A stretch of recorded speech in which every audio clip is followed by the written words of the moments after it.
Habapi ang pinlate no Nasusangga mong Kajin diet ka ba nga ay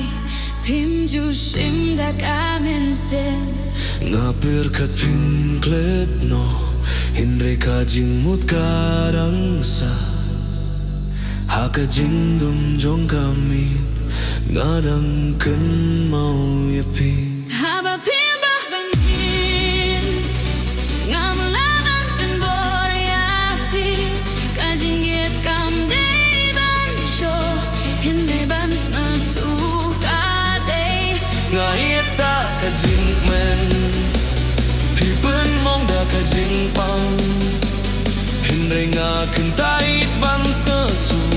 Bapilan iya nga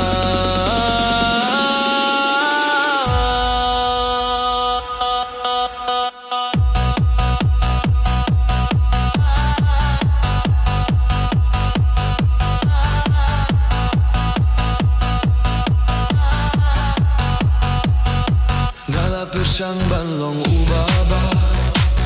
Hinrei fem juyohi Kajing mut jong ala pinjot dakik tien khalm jing mut Kajing kim jong aminta Kasulong kajing mawe Kumba benti Kasngiru kam don kajing sya Habak fem kwah bani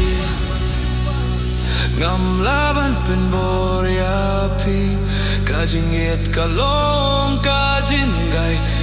Day kajing pang Ngam kelishu bale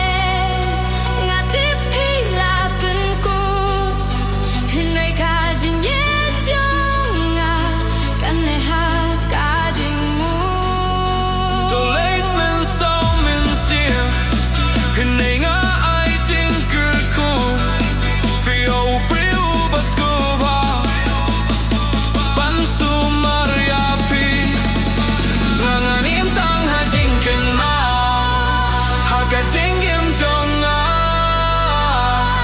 Juliet shisha What la pim shim shami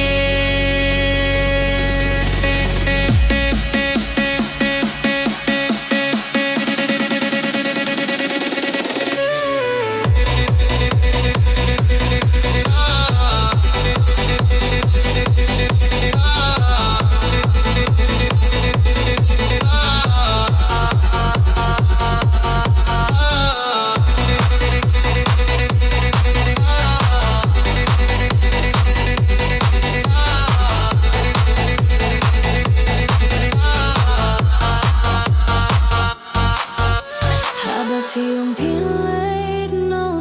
Ngasyos nang apla mamongi Kajin yet ka ba nga ay Film jushim da kamen siyam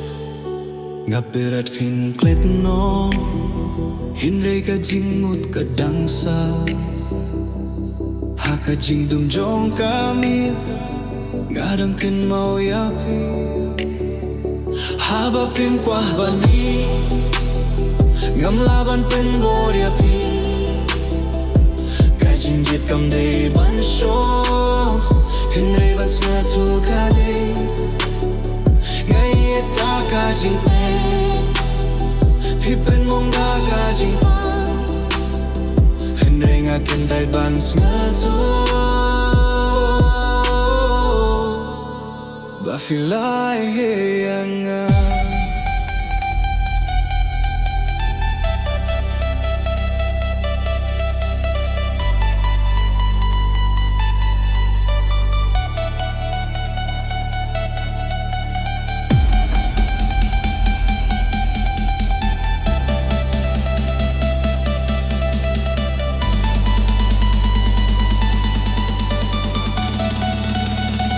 Ngalapir siyang banlong ubaba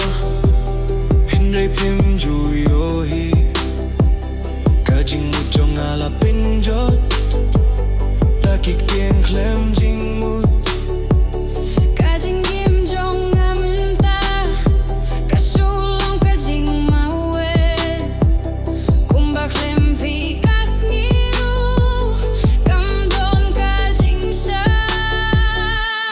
phim qua ban in ngam la ban pin boria pi 가진 짓 갈롱 가진 가임 내 가진 반 ngam kili show balay ngati pila pin kut 내 가진 지에 정나 간내 하 가진 뭐 to lay min sau min sim hin renga ai jing kur khu piu briu bas guba ban su maria pi nganganim tang hajing 큰 마음 하가진 김정아 우바주의 치샤 wat la pim shim shem mi